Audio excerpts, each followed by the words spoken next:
for months, former House Speaker Newt Gingrich, has been positioned by Fox TV as Donald Trump's main defender and supporter, and now he is the top choice of the virulently anti-Trump neoconservative establishment to be Trump's vice president. However, Gingrich says he has not been formally approached by Trump on the matter. "You should never turn down an opportunity until it shows up," Gingrich said during an appearance in Chicago on Friday. "Why would I want to say no to the circus? I like circuses," Gingrich added, according to the Chicago Tribune. The ex-speaker's name has been bandied about as a top consideration for Trump's VP pick for the past couple of weeks, appearing on several speculative shortlists in stories from the establishment media, ranging from the New York Times to National Review. Among the important stories to float the Gingrich as VP idea is an article in National Review by Myra Adams on May 4 entitled "A Trump-Gingrich Ticket, Brilliant or Crazy?" Gingrich is media-savvy and a mega fundraising asset, writes Adams.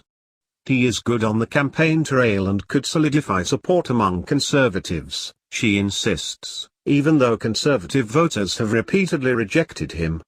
But the key part of the message from National Review, aka Neocon Central, is this: most important, Gingrich legitimizes Trump's candidacy and would refine Trump's somewhat unartful domestic and foreign policy positions. Yes, according to National Review, a principal conduit for channeling globalist bilge to conservatives from the Council on Foreign Relations, CFR, Gingrich would legitimize Trump. Moreover, says Adams, a Trump-Gingrich ticket would send a strong signal that "Make America Great Again" is not just a campaign slogan but the theme for a new Republican revolution, with Newt Gingrich as its chief strategist. A more reliable, and honest, analyst would point out that Gingrich is considered toxic by a significant number of genuine and informed conservative Republicans because they remember he was the chief strategist for the Republican Revolution that ratified much of President Bill Clinton's big government revolution, in particular NAFTA, the World Trade Organization, WTO, and illegal alien amnesty. Gingrich and his liberal left, internationalist supporters, however, know that most voters will not remember Gingrich's record, but will be mesmerized by his rhetoric. The always glib and glabrous Gingrich has reinvented himself more often than rock diva Madonna and more radically than Bruce, Caitlyn Jenner.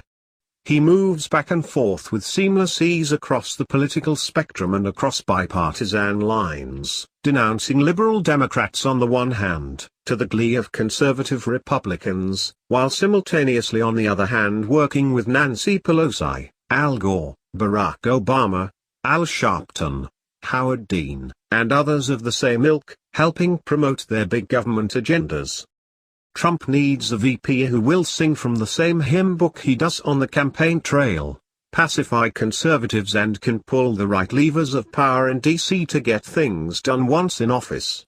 Ford O'Connell, former campaign advisor to 2008 Republican presidential nominee John McCain, told Bloomberg News. Gingrich, without question, fits that bill. Indeed, he does fit the bill of one who can pull the levers of power and sing the tunes necessary to pacify conservatives. And it is telling that a prominent advisor to McCain, one of the most progressive Republicans in Congress, views him so highly. A big part of Gingrich's cachet with the progressive internationalist set stems from his long-time service to the Council on Foreign Relations. He was a CFR member for 2.5 decades, 1990 to 2014, and he has given no evidence to suggest that his recent lapse in formal membership signifies any break with the group's globalist objectives. More likely, it betokens a conscious effort on his part to pacify conservatives and camouflage his continuing one-world orientation. Rupert Murdoch, owner of the Fox News empire and the Wall Street Journal, and a CFR member and free trade neocon globalist, has lavishly promoted Gingrich on his broadcast and print platforms, giving the former House Speaker the attention and relevance he craves as well as the faux credibility and name recognition he needs to continue marketing himself as a viable political force. Gingrich, who has cagily been campaigning for the number 2 executive spot on Team Trump for months, has said it would be his patriotic duty to consider being Trump's running mate, if the job were offered to him. If a potential president says "I need you," it would be very hard for a patriotic citizen to say no, he said, according to the New York Times. People can criticize a nominee, but ultimately there are very few examples of people turning down the vice presidency. According to reports from some news organizations, Trump's official VP search team has narrowed down the VP candidate field to several possible picks, and Gingrich figures prominently on all the reported short lists.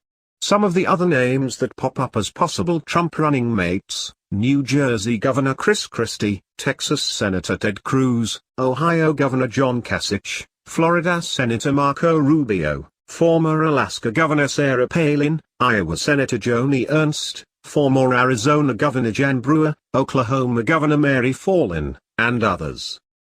Helping lead the search effort was Dr. Ben Carson, the retired neurosurgeon who has endorsed Trump since dropping out of the presidential race himself.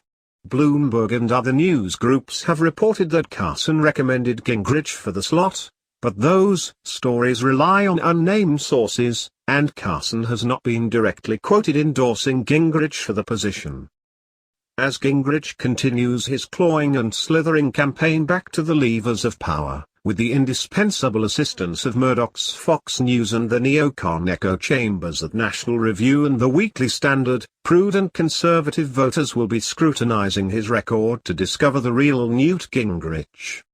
The links to the related videos and articles listed below are an excellent starting